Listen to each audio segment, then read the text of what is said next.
Hey everyone, it's Emma and welcome back to my channel. Today I wanted to talk about how to live zero waste with pets. So to start off, I only have a cat and a dog, so if you have any other sort of pets like rabbits, lizards, birds, whatever, I don't have experience with those types of animals, so I'm not going to be talking about them in this video. Though if you do have some sort of exotic pets, definitely leave your tips on how to live zero waste with them down below, and then maybe I can compile them into a future video. But again, today is only going to be dogs and cats. I actually wrote a blog post over a year ago now about how to live zero waste with a dog, and we've had Mochi for like 8 months now, and I just haven't gotten around to writing a blog post about how to live zero waste with a cat yet, so I thought I'd just combine them both into one single video and then publish blog posts later if you'd rather read about them. This script should hopefully be published by the time this video goes live, so if you'd like to check out the full script about how to live zero waste with a dog and how to live zero waste with a cat, definitely check out the description box down below for the full script. But the inspiration behind this video was actually when I bought my eco-friendly poop bags. And that was kind of my first step into living more eco-conscious with a dog. I've done 2 videos about those poop bags now. One was the initial review, talking about them and stuff like that. And the second video was seeing if they actually decompose. So I'll leave them linked up here as well as down below. And I really encourage you to check out those videos as well. I talk really fast, I know that. And of course, there are 2 things you can do about it. One, you can check out the script for this video. Like I said, it's linked in the description box. The second thing you can do is there is a little gear icon right down here. You can actually change the speed of this video if I talk too fast for you. With that, let's just jump right into today's video. So of course, cats and dogs are different, so I broke them down into 3 different categories. I've got the first category we're going to be talking about is things that you can do for both animals. Then we'll talk about dogs, and then we'll talk about cats. So I will leave some timestamps up here on the screen. If you're only interested in one or the other or both, you can jump to that timestamp and get the information that you need. So for both, the first one I'm going to talk about is adopt, don't shop. This might be a little controversial, but I'm going to talk about it anyways. One of the most sustainable and ethical ways to choose a pet is to adopt one from the pound or shelter or even from a friend. Avoid breeders and pet stores as they are not sustainable or ethical. For the most part, I know that there are some breeders who don't do it, in mass quantities.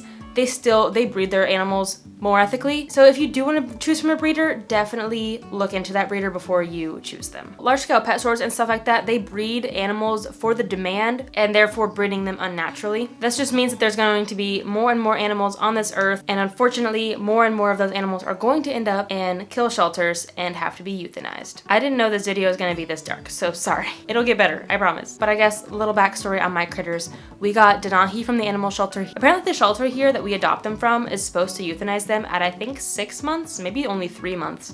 Denahi was there for 8 months. And then Mochi, we found her and her siblings when they were only about a month old on the side of the road. Me and a friend found them. So she's a little street cat, but now she's a princess. By creating more and more animals that don't need to be on this planet, that is just creating a bigger demand for food and water and space for these creatures to take up, just kind of like with factory farming. Basically, what you can do is instead don't contribute to this demand and just adopt a dog or a cat from the shelter, or find one on the side of the road. Next, this one is super simple. This applies to your human life as well, and that's to just don't buy anything that you don't need, especially for your pets. For example, cat toys, dog toys, they entertain themselves very easily, but cats, you can just toss them a dust bunny and they'll play with it for hours. If you already have a collar for your dog or your cat, don't buy a new one. If you already have a cat tree, don't buy a new one. Don't buy them little bows and bandanas and accessories. It is just unnecessary. Cats and dogs do not need those items. Quite frankly, buying knickknacks for your cat or your dog is a bit of a waste of money and of course a waste of precious materials that we could be using to clothe ourselves. And kind of along the lines of, a collar or a cat tree or a water bowl. Don't buy a new one just because it's cute. Buy one when you actually need one. I think this particularly for animals because animals do not care. They don't care if their food bowl is ugly. The next thing I'd like to talk about is buying supplies for your critters. And the first thing that I always love to do for myself and for my critters is to check secondhand. You can easily check places like Facebook Marketplace, eBay, Buns, your local thrift stores. There are so many options when it comes to buying secondhand. Check those out first. Originally, when we wanted to get Mochi a cat tree, the thought of buying a new one never even crossed my mind. So I hit up Facebook first. I checked my local for sale page. Of course, no one was, so we built our own, and you can check out that process up here if you'd like. And the same goes for other supplies like a litter box, for example. If you just have a random tub lying around your house, just use that instead of buying a new litter box. It's literally literally the same thing, just a different shape maybe. Same with a food dish. You can just literally pick up whatever might hold your cat or your dog's food at the thrift store and use that. So the next thing I want to talk about is buying new. And it might come to that point where you have to buy new. You can't always find everything secondhand, unfortunately. So when you buy new, try to buy from better brands. I don't think there's any necessarily eco brands out there for pet supplies. So what I mean is try to avoid plastic when possible.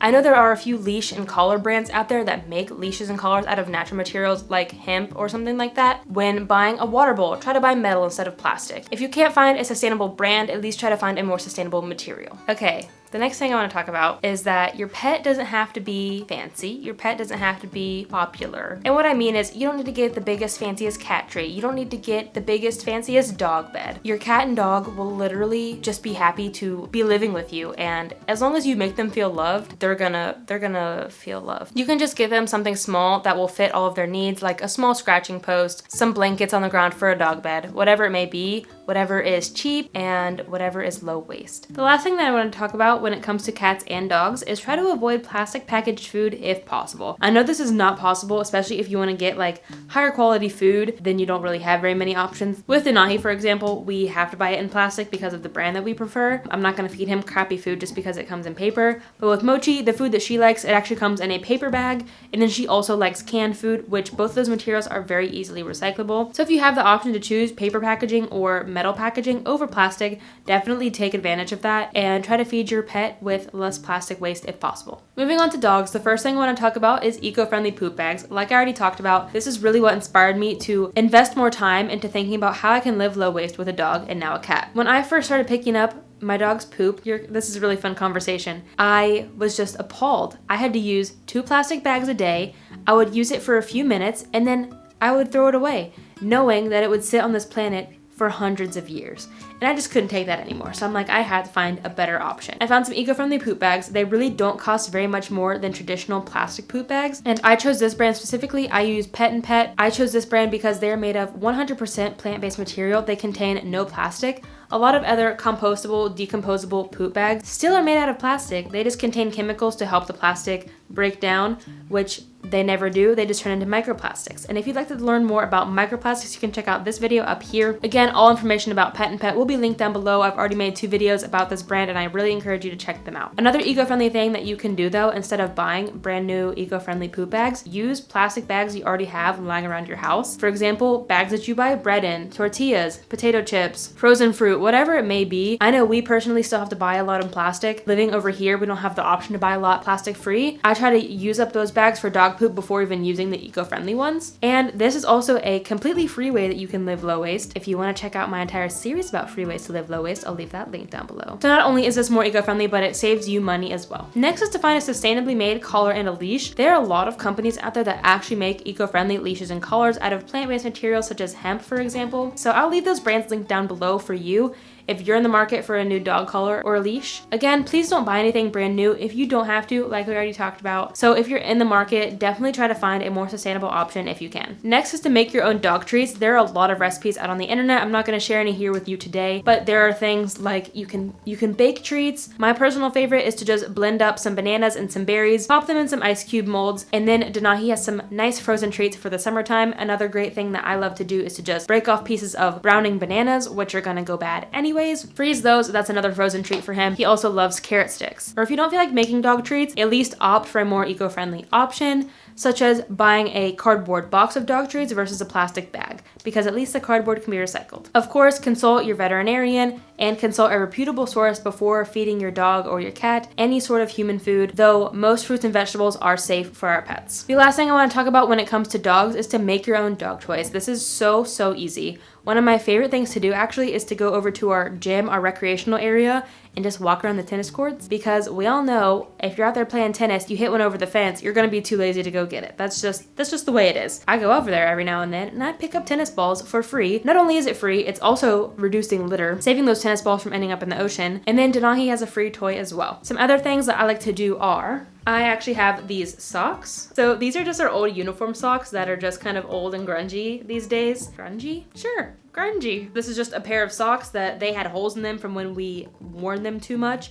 I just tied them together in the middle and now he's got a nice rope to tug on. Another thing I love to do with these is put those tennis balls I found for zero waste into the ends and then tie it together, and then it doubles as a chew toy and a tug toy. And then lastly, when it comes to dog toys, is to mend them. Like this right here, you can probably see I've mended the crap out of this. He's chewed up so many holes in this toy. So whenever he chews a hole, I just sew it up real quick, and then he can keep enjoying that toy longer and longer. I avoid throwing it away, and then we also avoid buying him anything new. Okay, now let's move on to cats. The first thing that I'd like to talk about is litter. So the first thing that you can do when it comes to like traditional scooping of litter is to not throw away a bag if it's not all the way full. I know some people might scoop their cat's poop into like their main trash, and then it starts to smell really quick, so then they throw away a bag that's only a quarter or a half full. No, I'm not about that. I think that is so wasteful. Even if you scoop it into a smaller bag, don't throw it away after just one use. That's still very wasteful. So what I personally do is I just fill up the same bag until it's completely full. I just store it somewhere where I'm not gonna smell it and it's not gonna bother me, and also where animals won't get into it. So I will use a grocery store bag, scoop the poop into it probably twice a week. After each use, I will put it outside, tied up inside a little trash can with a piece of wood on top. A lot of steps. But then this way, it doesn't smell at all. And then once I'm ready to scoop poop again later in the week, I will just get that bag that I already used earlier in the week and use that until it's all the way full. And then once my main trash in the house is actually all the way full or very close to it, that is when I'll put the bag of cat poop in there. So that way I'm not wasting my kitchen trash bag as well. It might sound a little complicated, but it's actually not. Basically what I'm trying to say is just use the bag all the way instead of just using a partial bag. The next thing that you can do when it comes to litter is to actually buy flushable litter. I know this isn't very common, and I didn't even know it existed until I moved to Japan. If you have flushable litter, maybe try it, take advantage of it. Please, please, please do not put regular litter in the toilet. It is not meant for that. This litter is special, I guess, and it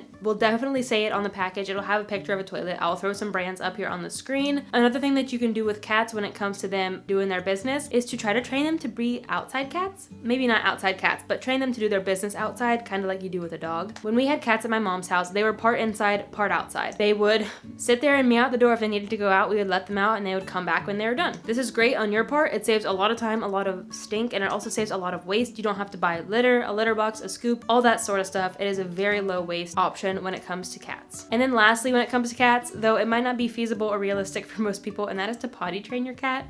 I've seen people do this on the internet. I have no experience doing it myself, but you can literally train your cat to do their business in the toilet. You just have to take responsibility to flush it. Personally, I think that flushing your cat's waste a couple times a day definitely is better than buying all the supplies and all the plastic waste that comes, getting rid of it yourself in a litter box. So I guess one quick tidbit too, if you have to buy litter, once you get all the little pebbles out of the box is completely recyclable. The bags that they come in are too thin and they cannot be recycled. If you're interested in more things that cannot be recycled, definitely check out this video up here. And lastly, I just keep thinking of these, like on the spot. When it comes to buying cat litter, please buy unscented. This isn't low waste, but this is just for the health of your cat. I once heard someone say, you have to buy unscented litter for a kitten because it's bad for them. And I'm like, if the scenting is bad for a kitten, isn't it bad for an adult cat? So that just got me thinking. I'm like, nope, I'm not even gonna try it. I'm just never gonna buy scented litter for my cat. And I encourage you to as well because it is better for their health. Next, when it comes to cats, similar to dogs, is their toys. And I just encourage you to make your own cat toys. My cat gets entertained by blades of grass. I feel like most cats are that way. So what I really like to do is if I have a stretched out hair tie, I just fling it for her every now and then. If I've got an empty toilet paper tube, I'll just toss that to her. She loves playing with that sort of stuff. But what you can do too is if you want something maybe a little more aesthetically pleasing is you can make some yourself. So here's some off. The first one I have is these little puff balls. I made a bunch of these when we found Mochi as a kitten, and she and her brothers played with these all the time. All you have to do with this is wrap some yarn around your hand 20, 30, 40 times. Once you do that, you slide it off your hand, tie a string around the middle really tight, and then you cut the top and the bottom loops, and then you have a puff ball. These are super fun too because you can even attach a longer string to a stick and you can swing it around for them. Super easy to make, super cheap. There are a lot of tutorials online, so if you're interested, definitely just look up how to make your own yarn puff ball. Pom-pom maybe? How to make a pom-pom. Second is to just use scrap fabric to make your own dangly toy. I don't really know what you call this, but I know that they sell these in the store, so instead of selling one, just make one yourself. You can use old t-shirt and old rag. I even found this stick in my yard, so completely zero waste here. I just cut it into nice thin strips, tied them all to the end of the stick, and she loves this thing. There are a lot of ways that you can make zero waste cat toys. Just look around your house, see what you have. If you have any scrap yarn, scrap fabric, any old lanyards, old shoelaces, old necklaces, whatever it may be, cats love anything that's dangly and fun and moving. So use what you have before you buy something brand new. The last thing that I have when it comes to cats is a cat tree and a cat shelter. And this is actually really important because cats really value their privacy and their safety. And there are a few things that you can do. So first, let's go check out my DIY cat tree. So here we have it. This is the DIY cat tree that we made. This video will be linked up here if you're interested in the entire process, the entire explanation about how we did this. But basically what I did was I collected tin cans for an entire month. I think we used about 48 of them. We also used scrap wood that we had lying around, and I know most people don't have scrap wood just lying around, but we had it left over from a project that we worked on about 2 years ago, so we used that for the platform. And then also for this kind of cushion on top, I found this fabric at the thrift store.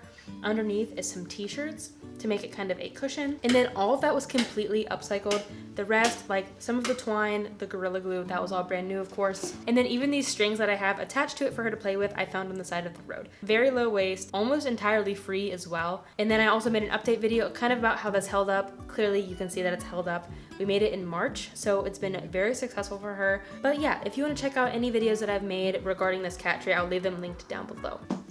Here's the next one we have. We actually found this one on the side of the road. It is, I mean, it's a little beat up, but other than that, it's really, really nice. And it was completely free. So that is my next tip, is to try to find a cat tree secondhand. You can check places like Facebook Marketplace, your local thrift store, and all of the other places that I've listed previously in this video. You can even just ask around in your neighborhood, see if anyone's getting rid of anything. That's it to that tip. Pretty self-explanatory. And another DIY option is to actually, similar to that style, just put a big cardboard box upside down and cut a nice hole in it for a door. Maybe throw a blanket in the bottom, and then that will make a great makeshift shelter for your cat. Very easy, completely free, and completely zero waste. Similarly to that too, is to just use something like this nightstand we have right here. Oops, there it is, there it is, there it is.